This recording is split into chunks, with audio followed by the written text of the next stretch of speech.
Palantir has just closed out the single best quarter of its entire existence. And if you only glance at the headline, this looks less like an earnings report and more like a coronation. Revenue up 93%, a net margin of 55%, which for a software company is roughly the financial equivalent of showing up to a marathon and somehow finishing it before the starting gun has even gone off. And $1.22 billion of free cash flow in a single 3-month window. Not a year, a quarter. The stock, which had been having a genuinely miserable year, popped double digits the second those numbers hit the wire. And CEO Alex Karp got to stroll out as the vindicated prophet, the man who went on live television and told a national audience that most of the AI industry was, and I'm using the polite translation here, completely insane. So everyone is celebrating, which on this channel is precisely the moment I start feeling a little twitchy, because a celebration is usually exactly where the interesting paperwork goes to hide. And Palantir, my friends, has some genuinely spectacular paperwork. So today I want to walk you through why this quarter is real and impressive, and I mean that, and also why almost everything's sitting underneath it. The way this company is controlled, the way the people who run it are behaving with their own shares, and the frankly deranged price you're being asked to pay for a slice of it tells a story the earnings call very carefully did not. Let me start with something most of the people cheering this stock have genuinely never looked at, which is the simple question of who is actually allowed to steer this thing. There is a completely normal version of founder control that plenty of the giants run. Meta, Google and Snap all lean on a dual-class setup, giving the founders' shares 10 times the voting muscle of everyone else's, so they keep hold of the strategy even while they sell stock. You can argue about whether that's healthy, and sensible people argue both sides, but it has one critical feature built into it. It decays. Sell enough of your stock, and eventually the voting power quietly drains away and you lose the wheel. That is the safety valve. That is the natural brake. Palantir tore that brake clean out. Sitting above the ordinary shares is a special tier, Class F, and it belongs to precisely 3 people. Karp himself, along with his co-founders Peter Thiel and Stephen Cohen. And Class F does not carry a fixed number of votes at all. It recalculates itself automatically to keep those 3 men between them, controlling just under half of every vote in the entire company, 49.99%, essentially forever, no matter how much stock they choose to sell off along the way. This is not really a boardroom arrangement anymore. This is closer to quietly writing yourself into the Constitution. They could offload almost their entire economic stake, walk off with the cash, and still be the ones legally deciding where the ship sails. It is the corporate equivalent of selling your house, keeping the only set of keys, and letting yourself back in whenever you fancy rearranging the furniture. And that structure matters enormously because of what those founders are actually doing with their shares right now.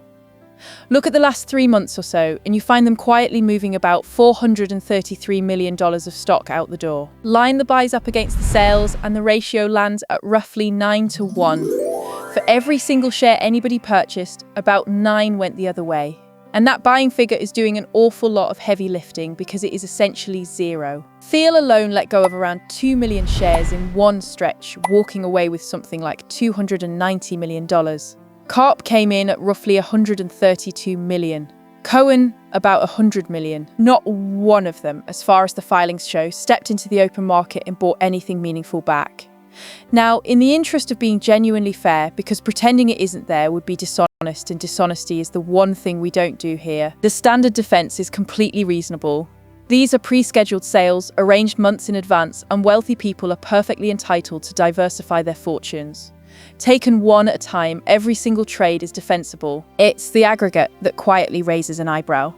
The people with the most information about where this company is heading are collectively choosing cold hard cash over their own stock. And thanks to Class F, they can keep doing exactly that until the sun burns out without ever loosening their grip on the wheel by so much as a fingernail. And while the founders are heading for the exit, everyone else is being gently watered down in the background. Over the last financial year, Palantir paid its own staff something like $684 million, not in cash, but in freshly minted shares. The buybacks meant to mop that dilution back up simply did not keep pace with it. So the total number of shares just keeps quietly creeping upward. In plain human terms, the company keeps printing brand new shares and handing them out, which means the little piece of it that you actually own gets a fraction smaller every single time, whether you happen to notice or not. Right.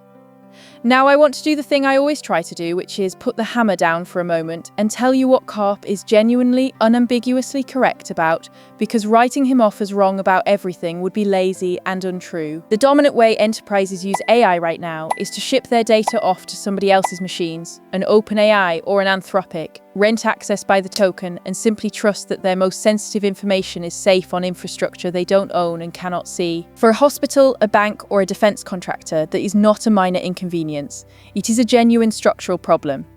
You're handing your crown jewels to an outfit that might be torching billions a year, that might not even be standing by the end of the decade, and that has every incentive in the world to feed on your data to sharpen a rival model it then rents straight out to the competitor breathing down your neck. Karp's answer, which Palantir markets as sovereign AI, is the exact opposite of all that.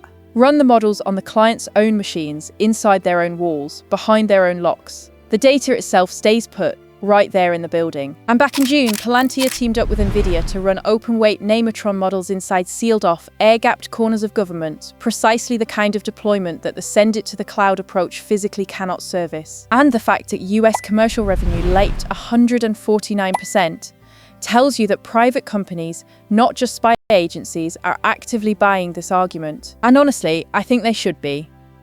He is loud, he is chaotic, he gives off the energy of a man arguing with a vending machine. But on this specific point, he is right. But being right about the problem is a very different thing from being the permanent and beatable cure.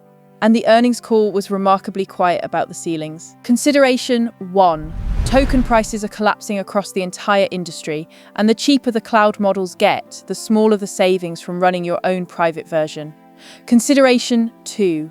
Palantir's whole model involves parachuting very expensive engineers directly into a client's operations and welding themselves permanently into the plumbing. That is brilliantly sticky business, nearly impossible to rip out once it's in, but it scales like a consulting firm, not like software. And consulting firms, however excellent, simply do not get to trade at prices like this. And point 3, somewhere around half of the money still lands through government work, which means the whole enterprise is quietly wired into whichever way the political wind happens to be blowing that year.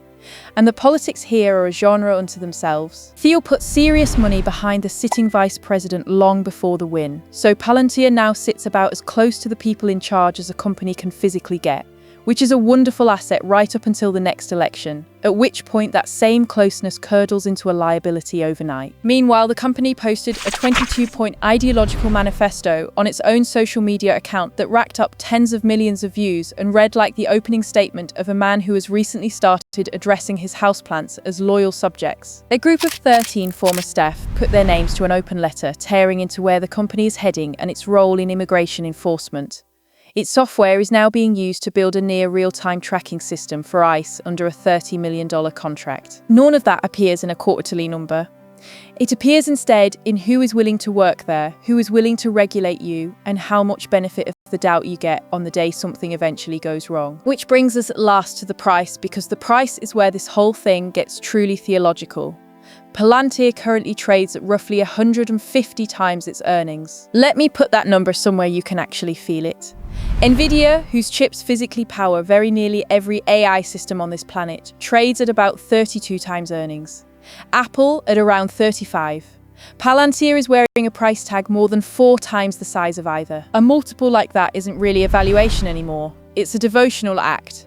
It quietly demands that you believe this company will be not merely good, but genuinely spotless, quarter after quarter after quarter, for years on end, with no stumble, no missed contract, no scandal, no recession, no bad Tuesday. And here's the little tell buried inside it.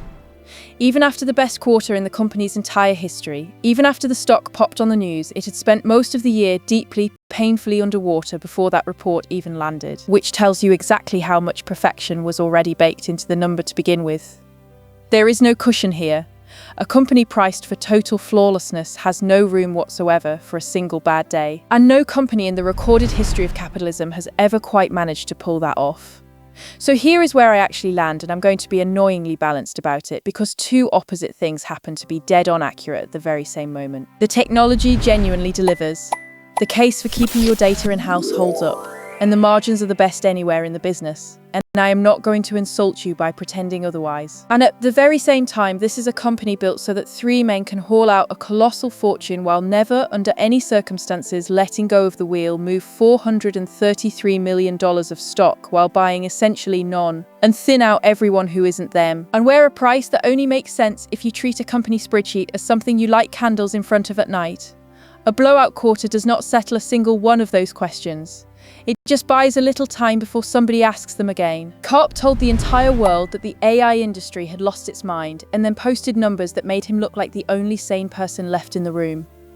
And maybe he genuinely is. But being the sanest person in an insane room is not the same thing as the room being safe, and a company that has to be perfect forever is, when you strip it all the way down, just a very expensive bet that reality is going to take a permanent day off.